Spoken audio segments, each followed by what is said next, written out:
નમસ્કાર, સંવિધાન કેરિયર એકેડમીમાં આપનું સ્વાગત છે. હું છું ભાર્ગવ.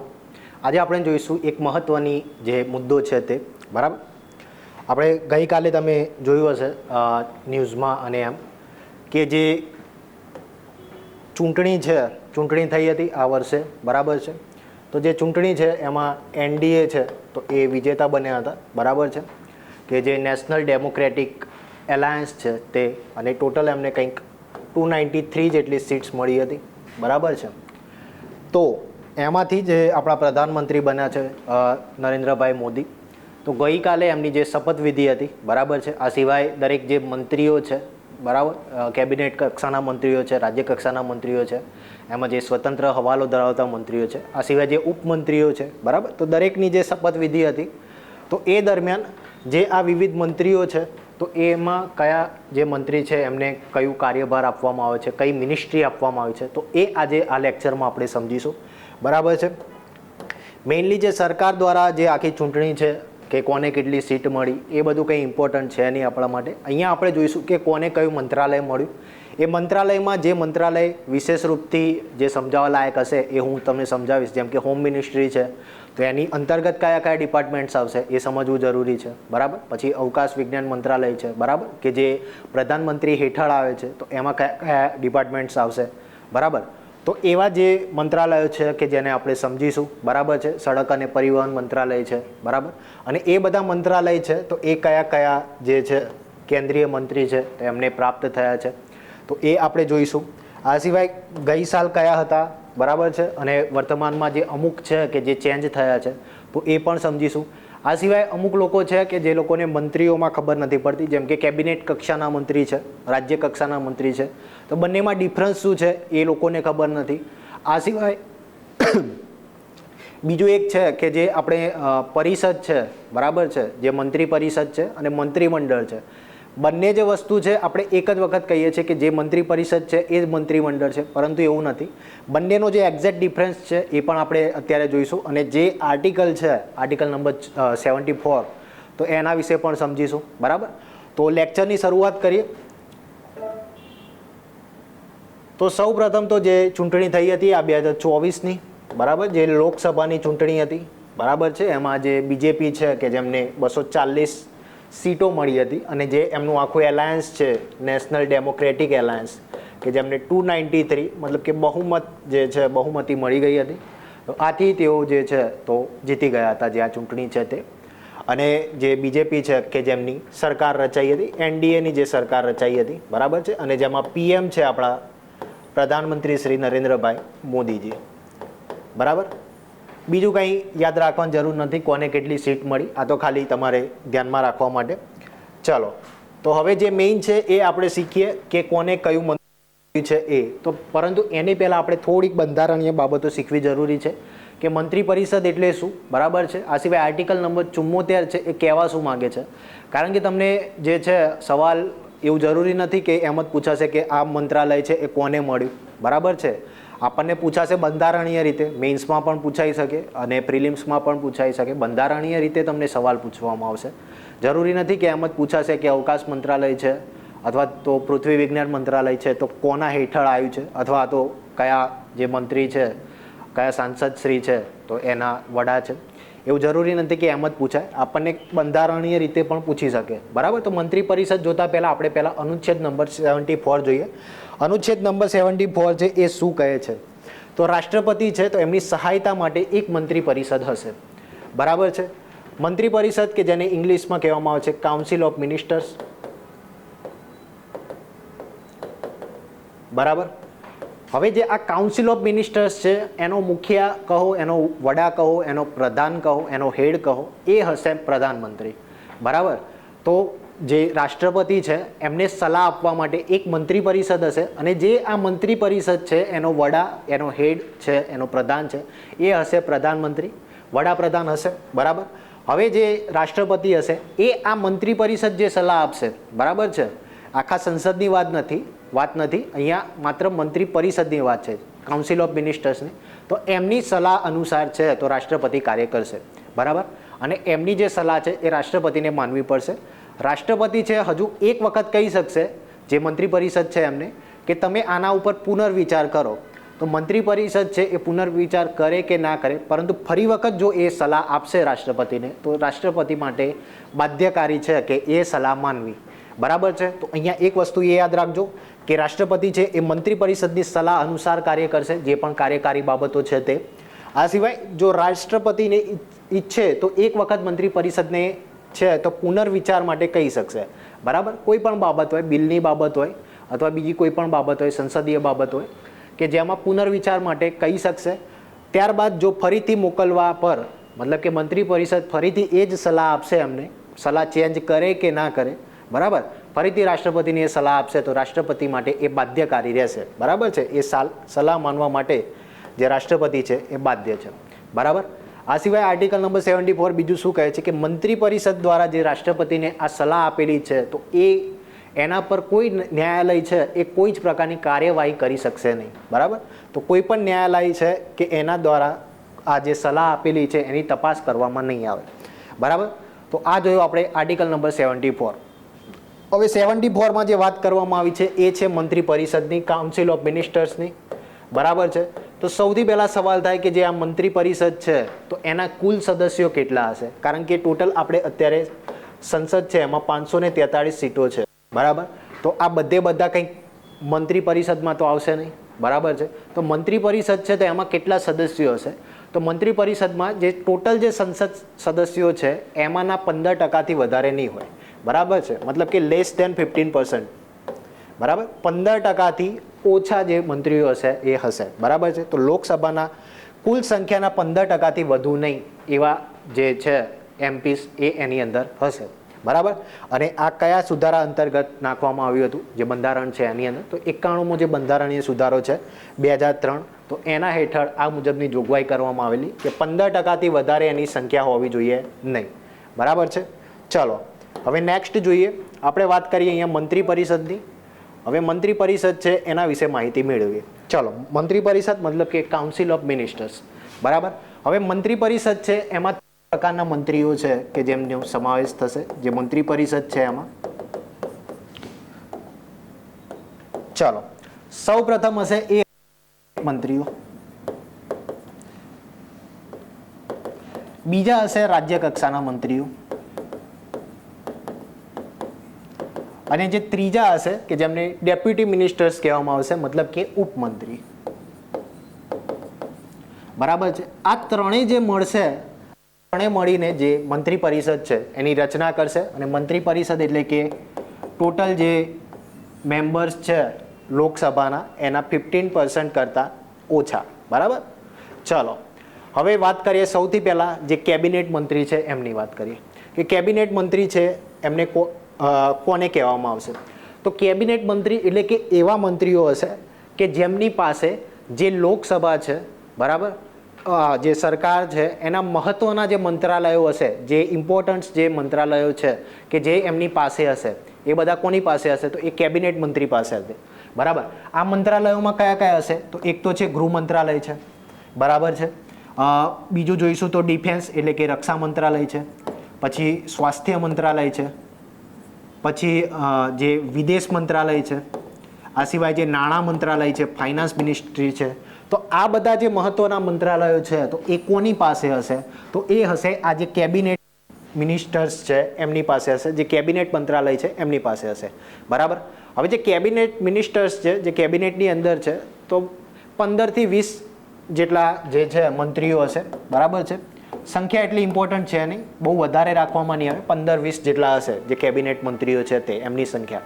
બરાબર. આ સિવાય જે આ આખું મંત્રી પરિષદ છે એનું જે મહત્વના જે કાર્યો હશે, જે મહત્વના જે નિર્ણયો હશે એ લેશે કોણ? એ લેશે કેબિનેટ. બરાબર છે. કેબિનેટ જે મંત્રીઓ છે એ સૌથી વધારે જે બેઠકો છે એ કરશે. અઠવાડિયાની અંદર મિનિમમ 2 થી 3 વખત એમની બેઠકો મળશે. જે દેશના જે સરકારના મહત્વના નિર્ણયો છે, જે પણ સલાહ આપવાનું હોય કે બીજા કોઈ પણ મંત્રાલયો છે, જે મંત્રાલયો છે તો એના જે કાર્યો હોય અથવા જે એમની હેઠળના જે બાકીના જે મિનિસ્ટર્સ છે તો એમની દેખરેખ રાખવાનું કાર્ય છે, તો એ બધી સલાહ આપવાનું અથવા નિર્ણય લેવાનું જે પણ કાર્ય હશે એ કોણ કરશે? એ કરશે આ કેબિનેટ મિનિસ્ટ્રી. બરાબર છે. આ કેબિનેટ જે મંત્રીઓ છે એમના દ્વારા જ કરવામાં આવશે. બરાબર છે. તો આ જોયું આપણે કેબિનેટ મંત્રાલય. બરાબર. હવે જે કેબિનેટ છે એમની પાસે જે પણ મંત્રાલયો હશે એ બધા સ્વતંત્ર હશે, મતલબ કે એમની પાસે જે આ મંત્રાલય છે એના પર એ પોતાની જાતે નિર્ણય લઈ શકશે, એની પર સલાહ આપી શકશે, બરાબર છે. તો એના જે કોઈ પણ મંત્રાલય, ધારો કે નાણાં મંત્રાલય છે તો એના હેડ ગણાશે નિર્મલા સીતારમણ, જેમ કે વર્તમાનમાં એમને પ્રાપ્ત થયું છે નાણાં મંત્રાલય, બરાબર. તો એનો જે પણ નિર્ણય હશે એ લેશે નિર્મલા સીતારમણ, બરાબર છે. તો આ બધા ગણાશે કેબિનેટ સેક્રેટરી, કેબિનેટ મિનિસ્ટર્સ, બરાબર. હવે કેબિનેટ મંત્રીઓ આવશે રાજ્ય કક્ષાના મંત્રીઓ, બરાબર છે. હવે રાજ્ય કક્ષાના મંત્રીઓ છે એ આવશે આ કેબિનેટ મંત્રીઓના અંડરમાં, બરાબર છે. આ કેબિનેટ જે મંત્રીઓ છે એમના અંડરમાં કોણ આવશે? રાજ્ય મંત્રીઓ, બરાબર છે. એમને કહેવામાં આવશે મિનિસ્ટર્સ ઓફ સ્ટેટ, બરાબર. તો આ જે રાજ્ય મંત્રીઓ છે એમાં પણ બે પ્રકાર પડશે. એક હશે કેબિનેટ મંત્રીઓ હેઠળના અને બીજા હશે સ્વતંત્ર પ્રભારી અથવા સ્વતંત્ર હવાલો ધરાવતા મંત્રીઓ, બરાબર છે. હવે જે આ કેબિનેટ મંત્રી હેઠળના હશે, મતલબ કે ધારો કે કોઈ પણ આમાંથી લઈ લો કે નાણાં મંત્રાલય છે એ આપ્યું છે નિર્મલા સીતારમણને. હવે નાણાં મંત્રાલય છે એ બીજા ધારો કે કોઈ મિનિસ્ટર ઓફ સ્ટેટને આપવામાં આવે તો એ કહેવામાં આવશે કે કેબિનેટ મંત્રાલય હેઠળનું, બરાબર છે. મતલબ કે જે એ રાજ્ય મંત્રીને આપવામાં આવ્યું છે એ ખાલી નિર્ણય નહીં લે, એનો મેઇન નિર્ણય તો લેશે નિર્મલા સીતારમણ, પરંતુ એ જે નિર્મલા સીતારમણ છે, બરાબર, એમની સલાહ હેઠળ એ જે મિનિસ્ટર હશે એ કાર્ય કરશે, બરાબર છે. તો એ કહેવામાં આવશે કેબિનેટ મંત્રાલય હેઠળના, કેબિનેટ મંત્રી હેઠળના, બરાબર. બીજા હશે સ્વતંત્ર હવાલો ધરાવતા, બરાબર છે. મતલબ કે જે કેબિનેટ મિનિસ્ટર પાસે જે મંત્રાલય નથી એના સિવાયનું જે મંત્રાલય હશે એ આપવામાં આવશે આ સ્વતંત્ર હવાલો ધરાવતા. મતલબ કે એના પર જે છે આ રાજ્યમંત્રી છે એ જાતે નિર્ણય લઈ શકશે, સલાહ આપી શકશે, એનું કોઈ પણ જે ડિસિઝન લેવાનું હશે તો એ બધું કાર્ય કોણ કરશે? રાજ્યમંત્રી, બરાબર. તો રાજ્યમંત્રી બે પ્રકારના હશે, એક તો હશે કેબિનેટ જે મિનિસ્ટર્સ છે એમના હેઠળના અને બીજા હશે એમનાથી અલગ, મતલબ કે પોતાની રીતે સ્વતંત્ર હશે, બરાબર. ચાલો, હવે ત્રીજા પ્રકાર છે ઉપમંત્રી, બરાબર. હવે ઉપમંત્રી છે કે જેને ડેપ્યુટી મિનિસ્ટર્સ કહેવામાં આવશે, બરાબર, કે જેઓ છે કે એમને સ્વતંત્ર હવાલો નહીં આપવામાં આવે, મતલબ કે સ્વતંત્ર મંત્રાલય એમને આપવામાં આવશે નહીં. એ માત્ર શું કરશે કે જે કેબિનેટ મંત્રી છે અને જે રાજ્ય કક્ષાના જે મંત્રીઓ છે એમની હેઠળ કાર્ય કરશે, એમની જે સલાહ હશે એમના અનુસાર કાર્ય કરશે, બરાબર. તો આ ત્રીજો પ્રકાર છે કે જેમને કહેવામાં આવશે ઉપમંત્રીઓ, બરાબર. તો અહીંયા આપણે જોયું ત્રણ પ્રકારના, એક છે કેબિનેટ મંત્રીઓ, બીજા છે રાજ્ય કક્ષાના મંત્રીઓ અને ત્રીજા છે ઉપમંત્રીઓ, બરાબર. ફરી એક વખત રિવાઇઝ કરી લઈએ કે જે કેબિનેટ મંત્રીઓ છે કે જેમની પાસે પોતાનું સ્વતંત્ર મંત્રાલય હશે, બરાબર, અને એમના હેઠળ કોણ કાર્ય કરશે? એક તો સ્ટેટ મિનિસ્ટર્સ ઓફ સ્ટેટ, મતલબ કે જે રાજ્ય મંત્રીઓ છે તે, બરાબર. રાજ્ય મંત્રીઓમાં બે પ્રકારના હશે, એક હશે એ કેબિનેટ મંત્રાલય જે મંત્રીઓ હેઠળના હશે અને બીજા હશે કે જે સ્વતંત્ર રીતે હશે, સ્વતંત્ર હવાલો ધરાવતા હશે, બરાબર છે. આ સિવાય આ બંને હેઠળ કોણ આવશે? ઉપમંત્રીઓ આવશે, બરાબર છે. ચલો, હવે આ જે ડેપ્યુટી મિનિસ્ટર્સ છે એમના હેઠળ એમના બાદ પણ એક બીજું એક પદ આવે છે, એ છે સંસદીય સચિવનું, બરાબર. અત્યારે આપણા માટે એટલું ઇમ્પોર્ટન્ટ નથી, આ તો માત્ર યાદ આવ્યું તો તમને કહું છું કે આ છે સંસદીય સચિવનું, બરાબર. એ લોકો જે આ લોકોના જે મંત્રાલયો છે એના હેઠળ કાર્ય કરશે.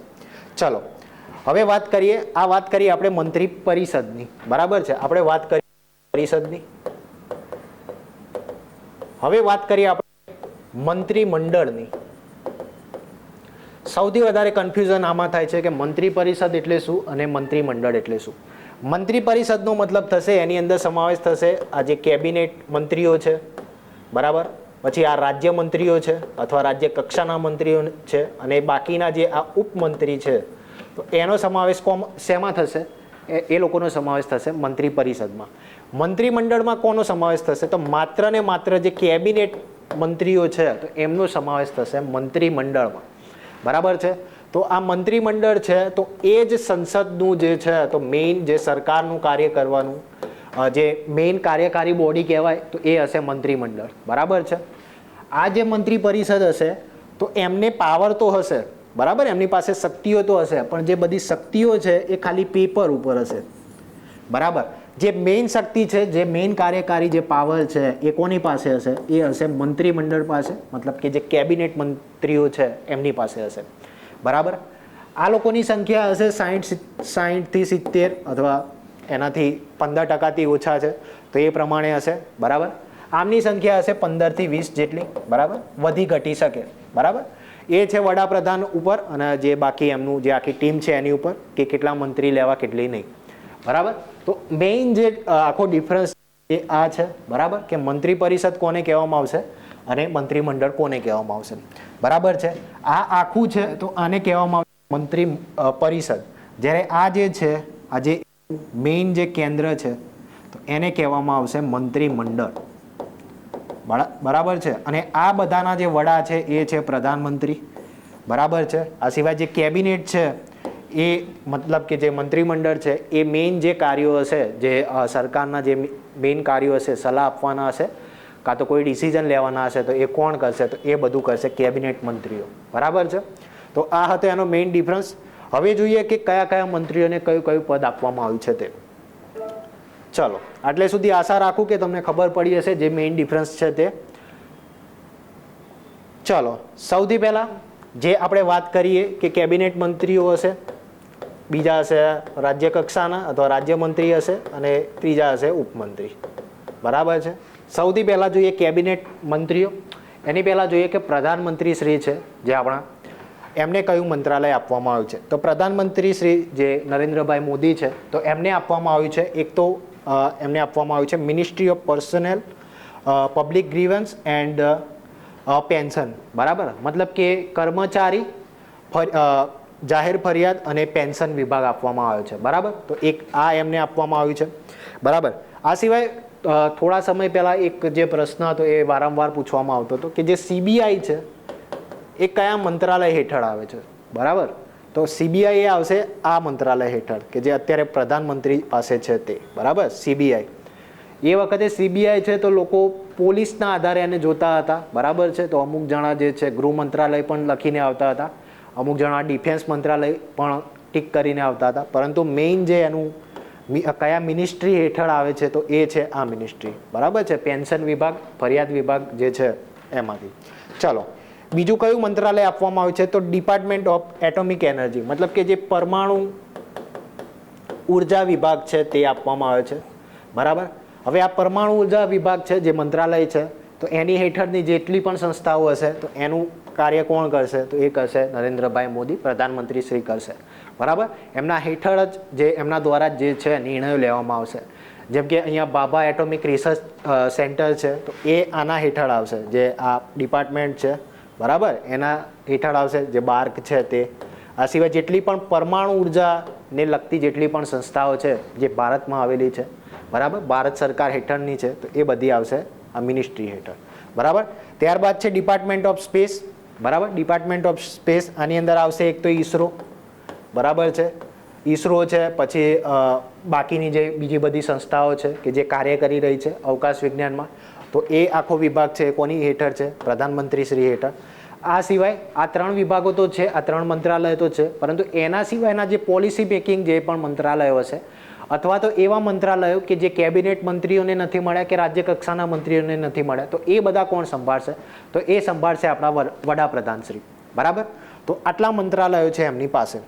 ચલો, હવે વાત કરીએ વન બાય વન કેબિનેટ મંત્રીઓની. બરાબર છે. કેબિનેટ મંત્રીઓ ફરી એક વખત રિવાઇઝ કરી લઈએ કે કેબિનેટ મંત્રીઓ કોને કહેવામાં આવશે? કે મહત્વના મંત્રાલયો જેની પાસે હશે એને કહેવામાં આવશે કેબિનેટ મંત્રીઓ. બરાબર. એમાં સૌથી પહેલું નામ છે રાજનાથ સિંહ. બરાબર છે. જે ગઈ લોકસભા હતી એમાં પણ એમને ડિફેન્સ મળ્યું હતું, અત્યારે પણ એમને શું મળ્યું છે? રક્ષા મંત્રાલય. ચલો, રક્ષા મંત્રાલય છે એના હેઠળ એ કયું કાર્ય કરશે? તો મેઇન તો જે ભારત છે, જે ભારત સંઘ છે તો એની રક્ષા કરવાનું કાર્ય કરશે. મતલબ કે એમની હેઠળ જે આર્મી છે, નેવી છે, એરફોર્સ છે એ બધી જ આખી જે ત્રણેય જે સેનાઓ છે એ આવશે. આ સિવાય બાકી એના હેઠળ જે સંસ્થાઓ કાર્ય કરે છે જેમ કે DRDO છે. બરાબર છે. કારણ કે તમે વાંચતા હશો કરંટ અફેર્સમાં કે DRDO હેઠળ કંઈ બી લોન્ચ કરવાનું હશે તો આ મિનિસ્ટર જાય છે. કેમ? કારણ કે એ એના હેડ છે, જે ડિફેન્સ મિનિસ્ટ્રી છે એના હેડ છે, આથી તેઓ જાય છે. બરાબર. તો આમને કયું મળ્યું છે? રક્ષા મંત્રાલય. ચલો, ત્યાર શ્રી અમિત શાહ, બરાબર, એમને પહેલા તો મળ્યું છે ગૃહ મંત્રાલય, ગઈ વખત પણ એ જ હતું. આ સિવાય મળ્યું છે સહકાર મંત્રાલય, એ પણ ગઈ વખતે મળ્યું હતું. પહેલા સમજીએ ગૃહ મંત્રાલય છે એના વિશે. ગૃહ મંત્રાલય અથવા તો જેને કહેવામાં આવે છે હોમ ડિપાર્ટમેન્ટ. ગૃહ મંત્રાલય કયું કયું કાર્ય કરે છે? એક તો જે પોલીસ વિભાગ છે એનું કાર્ય, બરાબર. બીજું છે જે ઇન્ટરનલ સિક્યોરિટી છે, આંતરિક સુરક્ષા છે એનું કાર્ય. આ સિવાય જે બોર્ડર છે એની સુરક્ષા કરવાનું કાર્ય, બરાબર છે. આ સિવાય જે વસ્તી ગણતરી થાય છે, વસ્તી ગણતરી, બરાબર, જે કહીએ છીએ આપણે, બરાબર, તો એ બધું કયા મંત્રાલય હેઠળ થાય છે? તો એ છે ગૃહ મંત્રાલય હેઠળ, બરાબર. આ સિવાય જે જન્મ દર છે અથવા જે મૃત્યુ દર છે, તો આ બધી બાબતો છે. આ સિવાય અમુક જે સંસદીય બાબતો છે એ પણ કરવામાં આવશે ગૃહ મંત્રાલય દ્વારા, બરાબર છે. તો મેઇનલી આટલી જે બાબતો છે તો એ બધું કરવામાં આવશે ગૃહ મંત્રાલય દ્વારા, બરાબર. પોલીસની બાબતો દેખો, દિલ્હીમાં અમુક સમયે કંઈક થાય છે તો સીધું કેન્દ્ર જે ત્યાંની પોલીસ છે, જે દિલ્હીની જે પોલીસ છે એ ડાયરેક્ટ આ ગૃહ મંત્રાલય હેઠળ આવે છે, બરાબર. આ સિવાય આંતરિક સુરક્ષાની વાત કરીએ, ઇન્ટરનલ સિક્યોરિટીની વાત કરીએ, જેમ કે મણિપુરનું જે આખું હતું, જે આખો કેસ હતું નહીં, છે જ મણિપુરમાં જે આખી બાબત ચાલી રહી છે, તો એ બધું જે છે આંતરિક સુરક્ષા, કારણ કે એ ભારતનો ભાગ છે આખો, તો એ આંતરિક સુરક્ષાની આખી બાબત આવી, તો એ કોના હેઠળ આવશે? તો ગૃહ મંત્રાલય હેઠળ આવશે, બરાબર. આ સિવાય બોર્ડર, બરાબર છે. આ સિવાય બીજી એક બાબત રહી ગઈ, જે જમ્મુ અને કાશ્મીરની જે આખી બાબતો છે તો એ પણ આવશે ગૃહ મંત્રાલય હેઠળ, બરાબર છે. એના જે નિર્ણયો હશે, બરાબર, જે સલાહો હશે એ આપશે ગૃહ મંત્રાલય. ત્યારબાદ છે વસ્તી ગણતરી, સેન્સસ છે, બરાબર, જે દર 10 વર્ષે કરવામાં આવે છે તે, તો એ કરવામાં આવશે ગૃહ મંત્રાલય દ્વારા. જન્મ દર છે, મૃત્યુ દર છે. આ સિવાય અમુક સંસદીય બાબતો છે, તો આ બધું કોના દ્વારા કરવામાં આવશે? ગૃહ મંત્રાલય દ્વારા, અને એ આપવામાં આવ્યું છે અમિત શાહને. ચલો, નેક્સ્ટ હવે જોઈએ. નેક્સ્ટ છે મિનિસ્ટ્રી ઓફ કોઓપરેશન, અને એના પણ વડા છે, મતલબ કે જે સહકાર મંત્રાલય અથવા સહકારિતા મંત્રાલય, બરાબર. તો જે તમે બંધારણમાં જોતા હશો, જે સહકારી મંડળીઓની વાત કરવામાં આવી છે, બરાબર, 9B, પાર્ટ 9B છે, તો એ જે આખી બાબતો છે તો એ કોના હેઠળ આવશે? તો અમિત શાહ હેઠળ, મતલબ કે ગૃહ મંત્રાલય હેઠળ આવશે, બરાબર. તો ચલો, આપણે હોમ મિનિસ્ટ્રીમાં ખબર પડી ગઈ, પછી કોઓપરેશનમાં ખબર પડી ગઈ. ચલો, નેક્સ્ટ છે નીતિન ગડકરી, શ્રી નીતિન ગડકરી, એમને આપવામાં આવ્યું છે રોડ ટ્રાન્સપોર્ટ એન્ડ હાઈવેઝ, બરાબર છે. મતલબ કે સડક પરિવહન જે મંત્રાલય છે અને જે ટ્રાન્સપોર્ટ મંત્રાલય છે એ આપવામાં આવ્યું છે નીતિન ગડકરીને. હવે તમે જે ન્યૂઝપેપરમાં વાંચતા હશો કે જે national highway authority of India દ્વારા કંઈક રોડ બનાવવામાં આવ્યો છે, પછી આના સિવાય કોઈ જગ્યાએ જે છે કોઈ અંતરિયાળ વિસ્તારમાં રોડ બનાવવામાં આવ્યો છે ઘણો લાંબો, બરાબર. તો એ બધું જે કાર્ય કરે છે, એ બધું સલાહ આપવાનું, તો એ કોણ કરશે? તો નીતિન ગડકરી સાહેબ કરશે, બરાબર છે. આ સિવાય બીજી એક વસ્તુ, એક બીજું આવે છે કે બોર્ડર રોડ ઓર્ગેનાઇઝેશન,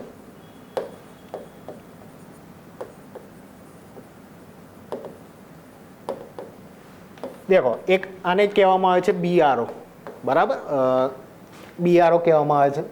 હવે લોકોને કન્ફ્યુઝન એ હોય છે કે આના જે વડા છે એ હશે નીતિન ગડકરી, પણ એ નથી. એ આ જે છે એ આવશે ડિફેન્સ મિનિસ્ટ્રી હેઠળ, બરાબર. કારણ કે આની અંદર આર્મીના જવાનો જે છે તો એમના દ્વારા જે રોડ છે, આમ તો આર્મીના જવાનો નહીં હોય, પરંતુ જે આર્મીનું જે આખી જે કર્મચારીઓ છે એમના દ્વારા કરવામાં આવે છે, બરાબર. તો એક આ BROમાં ધ્યાન રાખજો કે એ કોના હેઠળ આવે છે? તો એ આવશે ડિફેન્સ મિનિસ્ટ્રીના હેઠળ, બરાબર. ચલો, BROનું વારંવાર આવતું હોય છે કે કોઈ અંતરિયાળ વિસ્તારમાં રોડ બનાવવામાં આવે છે અથવા કોઈ ટનલ બનાવવામાં આવી છે, બરાબર, લદ્દાખ છે, લેહ છે, ત્યાં આગળ. ચલો, નેક્સ્ટ છે જગત પ્રકાશ નડ્ડા, કે જેને JP નડ્ડા પણ કહે છે. એમને આપવામાં આવ્યું છે સ્વાસ્થ્ય મંત્રાલય અને પરિવાર કલ્યાણ મંત્રાલય.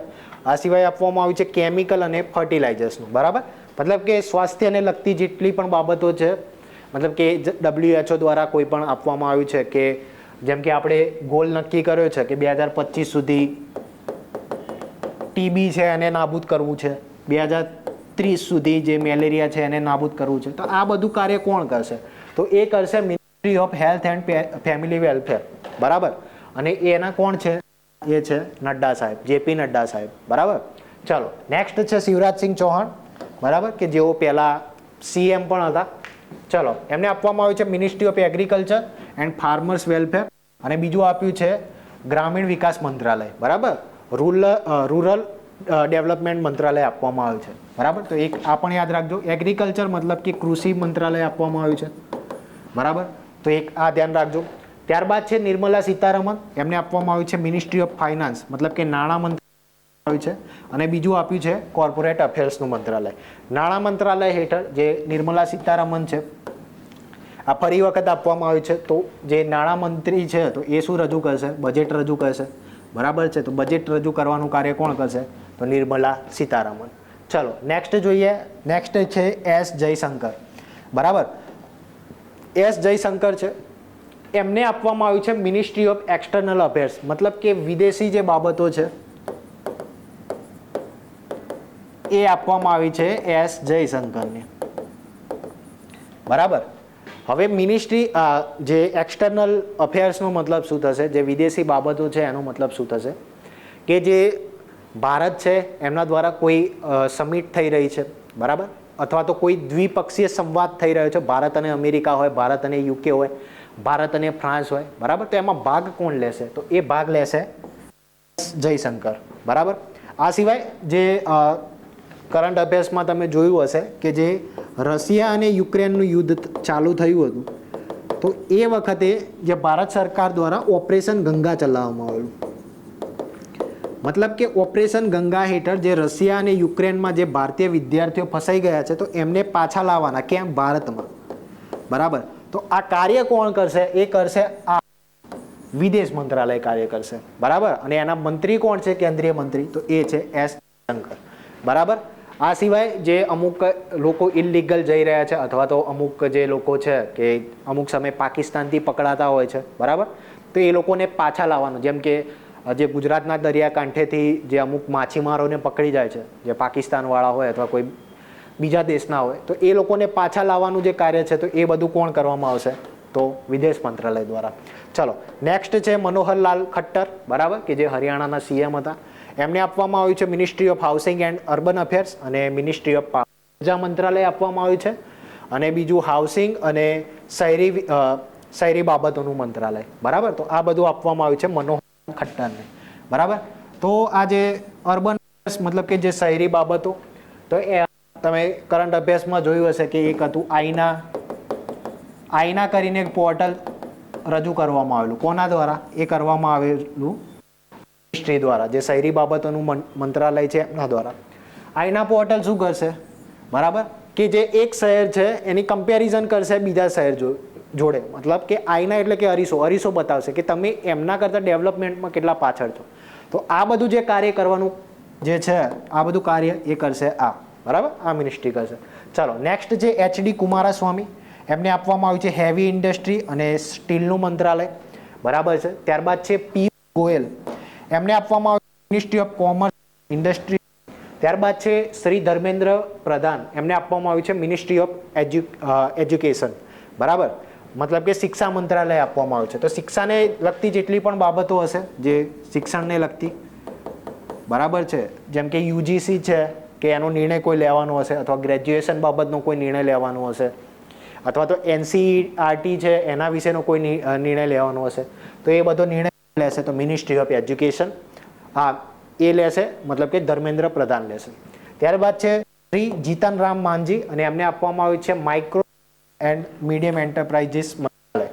બરાબર છે, લઘુ મધ્યમ જે ઉદ્યોગો છે એનું હેઠળનું મંત્રાલય. ત્યારબાદ છે રાજીવ રંજન સિંહ. એમને આપવામાં આવ્યું છે પંચાયતી રાજ મંત્રાલય, અને બીજું છે ફિશરીઝ, એનિમલ હસબન્ડરી અને ડેરિંગ. બરાબર છે, પંચાયતી રાજ. બરાબર, આપણો જે ભાગ 9 છે તે પંચાયતો વિષયની જે પણ બાબતો છે તે.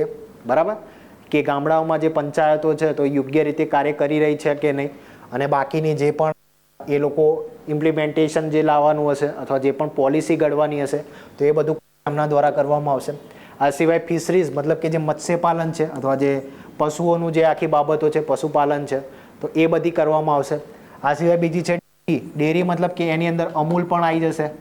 બરાબર છે, અમૂલ છે અથવા બીજી જે પણ ડેરી છે એ બધી આવી જશે. એ લોકોનું કાર્ય કઈ રીતે કરવું તો એ બધું આવશે એ મિનિસ્ટ્રી હેઠળ. ચાલો નેક્સ્ટ જોઈએ. આ બધા છે કેબિનેટ મિનિસ્ટર્સ. ચલો, બીજા કેબિનેટ મિનિસ્ટર્સ કોણ છે? એક છે સર્બાનંદ સોનોવાલ, એમને આપવામાં આવ્યું છે પોર્ટ, શિપિંગ એન્ડ વોટરવેઝ. બરાબર. ચલો, નેક્સ્ટ છે વિરેન્દ્ર કુમાર, એમને આપવામાં આવ્યું છે સોશિયલ જસ્ટિસ એન્ડ એમ્પાવરમેન્ટ. બરાબર છે, સામાજિક ન્યાય અને એમ્પાવરમેન્ટનું જે મંત્રાલય છે તે. ત્યારબાદ છે કિંજારપુ રામમોહન નાયડુ, એમને આપવામાં આવ્યું છે સિવિલ એવિએશન. બરાબર. આની પહેલા આને કહેવામાં આવશે નાગરિક ઉડ્ડયન મંત્રાલય. આ પહેલા આપવામાં આવેલું જ્યોતિરાદિત્ય સિંધિયાને. બરાબર, પણ હાલ આપવામાં આવ્યું છે આમને. બરાબર, જ્યોતિરાદિત્ય સિંધિયાને બીજું આપવામાં આવ્યું છે. ચલો, નેક્સ્ટ છે પ્રહલાદ જોશી, એમના આપવામાં આવ્યું છે consumer affairs, food and public distribution મંત્રાલય. ત્યારબાદ છે ministry of new and renewable energy. New એટલે કે નવી અને જે પુનઃપ્રાપ્ય ઉર્જા છે એના હેઠળનું મંત્રાલય. મતલબ કે જે તમે આ સોલર સેલ છે અથવા તો જે પવન ઉર્જાની બાબતો છે તો એ બધું નિર્ણય છે એ લેશે આ મિનિસ્ટર. બરાબર. ત્યારબાદ છે જુવાલ ઓરમ, એમને આપવામાં આવ્યું છે ટ્રાઇબલ અફેર્સ. ટ્રાઇબલ અફેર્સમાં ગઈ વખતે કોણ હતું? આની પહેલાં હતા અર્જુન મુંડા. બરાબર છે, તો જે ટ્રાઇબલની બાબતો છે, જે એમની ઇમ્પ્લિમેન્ટેશન, જે અમલીકરણની બાબતો છે અથવા તો જે પોલિસી મેકિંગ છે એ કરવામાં આવશે આમના દ્વારા. ત્યારબાદ છે ગિરિરાજ સિંહ, એમને આપવામાં આવ્યું છે ટેક્સટાઇલ મંત્રાલય. બરાબર છે, આની પહેલાં હતા સ્મૃતિ ઈરાની. બરાબર, કે જેઓ વર્તમાનમાં હારી ગયા છે તો એમને કંઈ આપવામાં આવ્યું નથી. ચલો, નેક્સ્ટ છે અશ્વિની વૈષ્ણવ, એમને આપવામાં આવ્યું છે રેલવેનું. ત્યારબાદ છે ઇન્ફોર્મેશન એન્ડ બ્રોડકાસ્ટિંગ અને ત્યારબાદ આપવામાં આવ્યું છે ministry of electronics and information technology. બરાબર, આની પહેલાં આ બે તો હતા જ એમની પાસે. બરાબર, એક તો રેલવે પણ હતું અને આઈટી મંત્રાલય પણ હતું. ચલો, નેક્સ્ટ છે જ્યોતિરાદિત્ય એમ સિંધિયા, એમને આપવામાં આવ્યું છે મિનિસ્ટર ઓફ કોમ્યુનિકેશન અને development of north eastern region. જે ઉત્તર પૂર્વીય જે રાજ્યો છે, બરાબર, તો એમના જે વિકાસ માટેનું જે કાર્ય છે એ કરશે જ્યોતિરાદિત્ય સિંધિયા. ત્યારબાદ છે નેક્સ્ટ ભૂપેન્દ્ર યાદવ, એમને આપવામાં આવ્યું છે environment, forest and climate change મંત્રાલય. બરાબર છે, મતલબ કે પર્યાવરણીય જે પણ એન્વાયરમેન્ટની જે પણ બાબતો હશે તો એ આ મંત્રાલય હેઠળ કરવામાં આવશે. જે તમે ડેટા જુઓ છો, બરાબર, કે પર્યાવરણમાં સૌથી પ્રદૂષિત રાજ્ય કયું છે અથવા જે પ્રદૂષિત શહેર કયું છે, તો એ બધો ડેટા બહાર પાડવાનો, એમાં શું કરી શકીશું, સુધારો વધારો, તો એ બધું કરશે આ લોકો. ચલો, નેક્સ્ટ છે ગજેન્દ્રસિંહ શેખાવત, એમને આપવામાં આવ્યું છે સંસ્કૃતિ મંત્રાલય અને બીજું છે પ્રવાસન મંત્રાલય. બરાબર છે.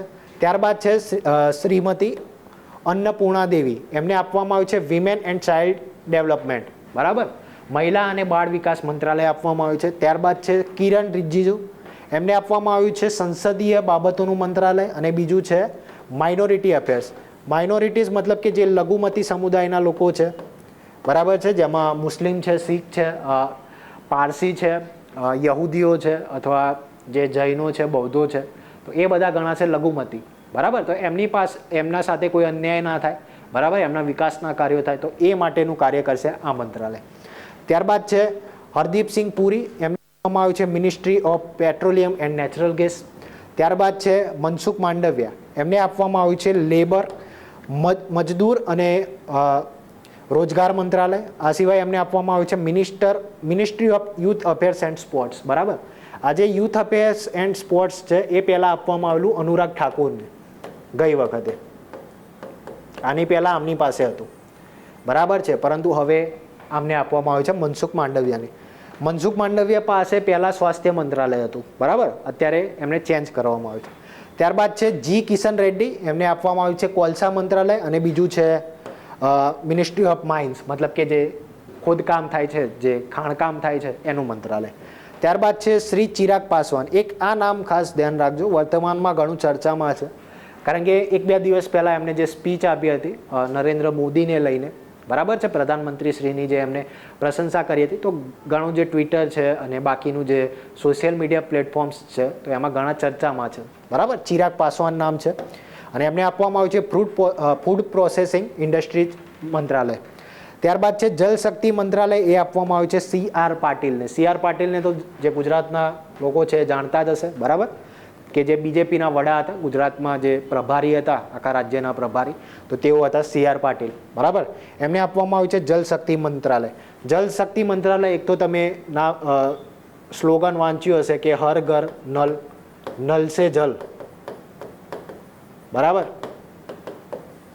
મતલબ કે આખા ભારતમાં 100% ટેપ વોટર, મતલબ કે નળથી પાણી મળશે દરેક વિસ્તારમાં, તો એ બધું કાર્ય કોણ કરશે? તો જલ શક્તિ મંત્રાલય, બરાબર છે. ચલો, નેક્સ્ટ છે મિનિસ્ટર્સ ઓફ સ્ટેટ, બરાબર. મતલબ કે મિનિસ્ટર ઓફ સ્ટેટ રાજ્ય કક્ષાના મંત્રીઓ અથવા રાજ્યમંત્રીઓ, એમાં બે પ્રકાર. એક હશે ઇન્ડિપેન્ડન્ટ, મતલબ કે સ્વતંત્ર પ્રભાવ ધરાવતા, અને બીજા હશે કેબિનેટ મંત્રીઓ હેઠળના, બરાબર. તો પહેલા સ્વતંત્ર પ્રભાવ ધરાવતા મંત્રીઓ જોઈ લઈએ. એમાં એક છે રાવ ઇન્દ્રજીત સિંઘ, બરાબર. એમને કયું સ્વતંત્ર મળ્યું છે? તો એમાં એક છે મિનિસ્ટર ઓફ સ્ટેટ, સોરી, એક છે એમને ministry of statistics and programme implementation, એક આ સ્વતંત્ર રીતે આપવામાં આવ્યું છે, અને બીજું છે મિનિસ્ટ્રી ઓફ પ્લાનિંગ, બરાબર. તો આ બે મંત્રાલય છે એમને સ્વતંત્ર રીતે આપવામાં આવે છે, અને બીજું આપવામાં આવ્યું છે કેબિનેટ હેઠળ, એ છે મિનિસ્ટ્રી ઓફ કલ્ચર, બરાબર. હવે મિનિસ્ટ્રી ઓફ કલ્ચર છે એ આપવામાં આવ્યું છે ગજેન્દ્રસિંહ શેખાવતને, બરાબર. હવે અહીંયા ધ્યાન રાખજો કે જે કેબિનેટ મંત્રી છે એના હેઠળ કાર્ય કોણ કરશે? તો રાજ્ય મંત્રી કરશે. તો અહીંયા દેખો, અહીંયા જે મિનિસ્ટ્રી ઓફ કલ્ચર છે, અહીંયા પણ મિનિસ્ટ્રી ઓફ કલ્ચર છે, મતલબ કે આમને જે છે રાવ ઇન્દરજીત સિંઘ છે એ આમના હેઠળ કાર્ય કરશે, જે ઇન્દરજીત સિંઘ છે એ આમના હેઠળ કાર્ય કરશે, બરાબર છે. તો એક આ વસ્તુ ધ્યાન રાખજો, આ એમને સ્વતંત્ર રીતે મળ્યું નથી, આ બંને સ્વતંત્ર રીતે મળ્યા છે. આ બંનેનું ડિસિઝન એવો ખુદ લઈ શકશે, પરંતુ આનું ડિસિઝન લેવું હશે તો ગજેન્દ્રસિંહ શેખાવતના હેઠળ જ લઈ શકશે, પોતાની સ્વતંત્ર રીતે લેશે નહીં. ચલો, નેક્સ્ટ છે જીતેન્દ્રસિંહ, એમને બનાવવામાં આવે છે ઇન્ડિપેન્ડન્ટ ચાર્જ આપવામાં આવે છે ministry of science and technology, બરાબર છે. બીજું આપ્યું છે અર્થ સાયન્સનું, બરાબર. આ બંને એને સ્વતંત્ર રીતે આપવામાં આવે છે, અને બાકીના જે છે પ્રાઇમ મિનિસ્ટર્સ ઓફિસ PMO જે છે, બરાબર. આ સિવાય જે પ્રધાનમંત્રી હેઠળનું જે આ કર્મચારી પેન્શન અને નાગરિક ફરિયાદ જે મંત્રાલય છે એ આપવામાં આવે છે ડિપાર્ટમેન્ટ ઓફ એટોમિક એનર્જી અને ડિપાર્ટમેન્ટ ઓફ સ્પેસ. તો આ બધા આપવામાં આવે છે એમને પ્રધાનમંત્રી હેઠળ, બરાબર. ચલો, નેક્સ્ટ છે અર્જુન રામ મેઘવાલ, બરાબર છે. આમનું નામ પણ ઘણું ચર્ચામાં હતું. એક તો તમે નામ સાંભળ્યું હશે નારી શક્તિ વંદન અધિનિયમ, 106મો બંધારણીય સુધારો, બરાબર છે. હેઠળ જે સંસદ છે, બરાબર છે, જે સંસદમાં પણ જે લોકસભા, બરાબર, લોકસભા અને જે બાકીની જે વિધાનસભાઓ છે એની અંદર જે મહિલાઓ છે એમને 33% અનામત આપવામાં આવશે, બરાબર છે. તો એ જે આ બિલ છે રજૂ કોણે કર્યું હતું? તો અર્જુન રામ મેઘવાલે, બરાબર. અને એ સેના મંત્રી છે, કયા કેન્દ્રીય મંત્રી છે? તો જે કાનૂન મંત્રાલય છે, કાનૂન અને જસ્ટિસ મંત્રાલય, બરાબર, કાયદો અને ન્યાય મંત્રાલય છે એના મંત્રી છે, બરાબર. તો આ એમને સ્વતંત્ર રીતે આપવામાં આવ્યું છે, બરાબર. Law and justice department ministry છે એ, મિનિસ્ટ્રી ઓફ પાર્લામેન્ટરી અફેર્સ છે એ આપવામાં આવ્યું છે. ચલો, નેક્સ્ટ જોઈએ. નેક્સ્ટ છે જાદવ પ્રતાપરાવ ગણપતરાવ, બરાબર. એમને જે સ્વતંત્ર રીતે આપવામાં આવે છે મિનિસ્ટ્રી ઓફ આયુષ, બરાબર, આયુષ મંત્રાલય જેને કહેવામાં આવે છે. અને બાકીનું જે એમને આપવામાં આવ્યું છે એ છે હેલ્થ એન્ડ ફેમિલી વેલફેર, બરાબર. મતલબ કે જે JP નડ્ડા છે એમના હેઠળ તેઓ કાર્ય કરશે. ચલો, નેક્સ્ટ છે જયંત ચૌધરી, એમને આપવામાં આવ્યું છે ministry of skill development and entrepreneurship, અને બીજું આપવામાં આવ્યું છે મિનિસ્ટ્રી ઓફ એજ્યુકેશન, બરાબર. આ આપવામાં આવ્યું છે સ્વતંત્ર રીતે, અને બાકી મિનિસ્ટ્રી ઓફ એજ્યુકેશન મતલબ કે ધર્મેન્દ્ર પ્રધાન હેઠળ એવું કાર્ય કરશે, બરાબર. ચલો, નેક્સ્ટ જોઈએ. ચલો, બાકીના જે છે જે મેઇન છે એ ચલાવી લઈએ, બાકીના તો તમે વાંચી લેશો. અત્યાર સુધી જે પણ મેઇન જે મંત્રીઓ હતા એ આવી ગયા. હવે બાકીના જોઈએ. ચલો, બાકી વધ્યા એ છે રાજ્ય કક્ષાના મંત્રીઓ, બરાબર છે. એમાં સમાવેશ થશે જીતેન પ્રસાદ છે, શ્રીપદ યશો નાઇક છે, પંકજ ચૌધરી છે, કિશન પાલ છે. તો આ બધા છે તો એમને કેબિનેટ મંત્રી છે, એમના હેઠળના જે મંત્રાલય હશે તો એમની હેઠળ એ જે છે તો કાર્ય કરશે. તો આ બધા જે નામ છે એ જોઈ લેજો, બરાબર છે. હવે બીજી અમુક અગત્યની વાતો કરીએ આપણે. એમાંની એક બાબત છે કે અમુક કન્ફ્યુઝન હશે, જેમ કે ધારો કે કોઈ મંત્રી છે કે જેઓ ચૂંટણી લડ્યા નથી, તો એ શું તેઓ મંત્રી પદ તરીકે રહી શકશે? તો હા, રહી શકશે. પણ કેટલા મહિના સુધી? તો 6 મહિના સુધી. 6 મહિનાની અંદર એમને જે સંસદ સદસ્ય છે તો એ સદસ્ય પદ મેળવવું પડશે. નહીં તો જે આ એમને મંત્રી પદ જે મળ્યું છે, કોઈ પણ જે એમને ડિપાર્ટમેન્ટ મળ્યો છે, તો આ મંત્રી પદ કેન્સલ જશે, બરાબર છે. તો એવા ઘણા મંત્રીઓ હોય છે કે જેમને મંત્રી પદ આપી દીધેલું હોય છે, પરંતુ એઓ સંસદના સદસ્ય નથી, બરાબર. એમને સંસદ સદસ્ય બનવા માટે 6 મહિનાની અંદર જે છે ચૂંટણીની રીતે અથવા કોઈ બીજી રીતે રાજ્યસભાની રીતે પણ તેઓ ચૂંટાઈ આવશે, બરાબર. તો 6 મહિના એમને આપવામાં આવશે. તો આ હતી આખી મંત્રી પરિષદની બાબતો અને મંત્રીમંડળની બાબતો, બરાબર છે. ચલો, તો આ હતો આજનો આખો આપણો મુદ્દો, બરાબર છે. હવે આના પરથી એક મેઇન્સનો સવાલ તમને પૂછું. તમે જે પણ મેઇન્સની તૈયારી કરી રહ્યા છે તો તે લોકો માટે, બરાબર. તો પ્રશ્ન શું છે?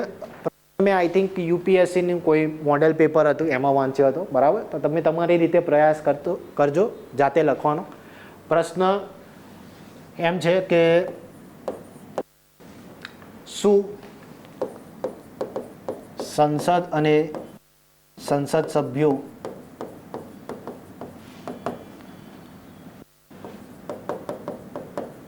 પોતાની પ્રોડક્ટિવિટી, મતલબ કે એને કામગીરી કહેવામાં આવશે, અથવા કૌંસમાં લખી દઉં પ્રોડક્ટિવિટી,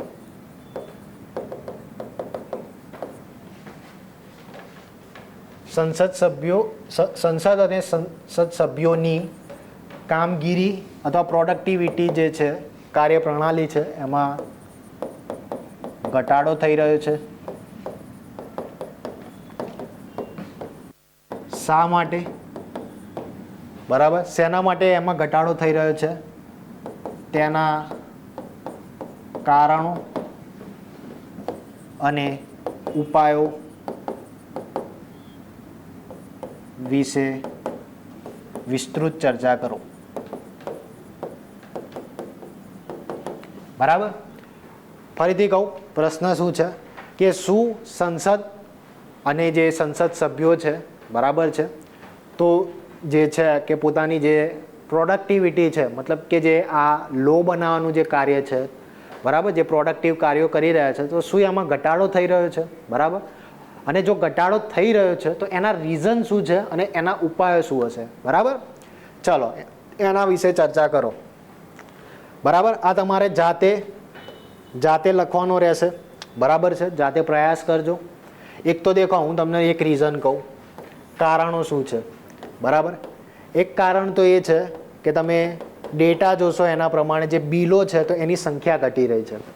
મતલબ કે 2014ની જે લોકસભા હતી એમાં જેટલા બિલો હતા એનું તમે નંબર જુઓ, ત્યારબાદ 2017ની લોકસભા હતી એના બિલના નંબર જુઓ, અને બાકીની 2019ની જે લોકસભા હતી, સોરી 2014ની હતી, ત્યારબાદ 2019ની હતી, એના બિલ જુઓ, બરાબર. તો બિલોની જે સંખ્યા હશે તો એમાં જે છે રહ્યો છે. એક વસ્તુ આ સિવાય જે પ્રાઇવેટ મેમ્બર્સ બિલ છે, દેખો આ કહેવાનું રહી ગયું મારે. પ્રાઇવેટ મેમ્બર કોને કહેવામાં આવશે? તો અત્યારે જે આપણે મંત્રી પરિષદની વાત કરી તો એ બધા કહેવામાં આવશે સરકારી, બરાબર. મતલબ કે એમના દ્વારા જે બિલ રજૂ કરવામાં આવશે એને કહેવામાં આવશે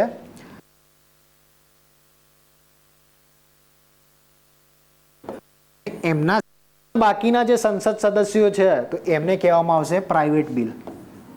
એમના દ્વારા જે રજૂ કરવામાં આવે છે એને કહેવામાં આવશે પ્રાઇવેટ બિલ, બરાબર.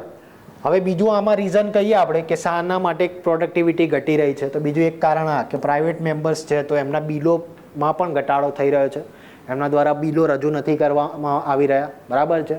આ સિવાય બીજો એક ડેટા આવ્યો હતો, એના અનુસાર 46% જેટલો સમય છે, બરાબર. મતલબ કે જે આ તમને આ સત્ર મળે છે, જે આ ટોટલ સત્રો મળે છે એમાંથી 46% જેટલો આખો જે સમય છે એ માત્ર બૂમ બરાડા પાડવામાં અને એમાં જ વેસ્ટ જાય છે, બરાબર. તો એક આ કારણ પણ કહી શકાય, મતલબ કે બીજા જે ઓપોઝિશન હોય અથવા એમના દ્વારા હોય તો એકબીજાનો વિરોધ કરવામાં જ જે ટાઈમ વેસ્ટ જાય છે, તો 46% જેટલો જે ટાઈમ છે તો એમાં જ કન્વર્ટ થઈ જાય છે, બરાબર. તો આટલા 46% એટલે બહુ વધારે કહેવાય, મતલબ કે અડધો ટાઈમ તો ખાલી ટાઈમ વેસ્ટ જ જાય છે, બરાબર. તો હવે એમાં ઉપાયો શું લાવશો તો એ લખવાનું રહેશે, બરાબર. મેં તમને 3 કારણો તો કીધા, 2-3 કારણો શાના માટે કીધા, કારણ કે તમને પ્રશ્નમાં સમજ પડે, બરાબર. તો કારણો શું છે કે એમની પ્રોડક્ટિવિટી ઘટી રહી છે, બરાબર, અને એના વિશે જે ઉપાયો છે એ જણાવો અને એની વિસ્તૃત ચર્ચા કરો, બરાબર. મેન્સના જે વિદ્યાર્થીઓ છે અને જે જીપીએસસી 1-2ની ડીવાયએસઓની, એસટીઆઈની, યુપીએસસીની તૈયારી કરી રહ્યા છે તો ચોક્કસથી લખવાનો ટ્રાય કરજો, બરાબર છે. તો આ હતો આપણો આખો મુદ્દો, બરાબર છે. તો નવા વિડીયો સાથે ફરી એક વખત મળીશું. ધન્યવાદ.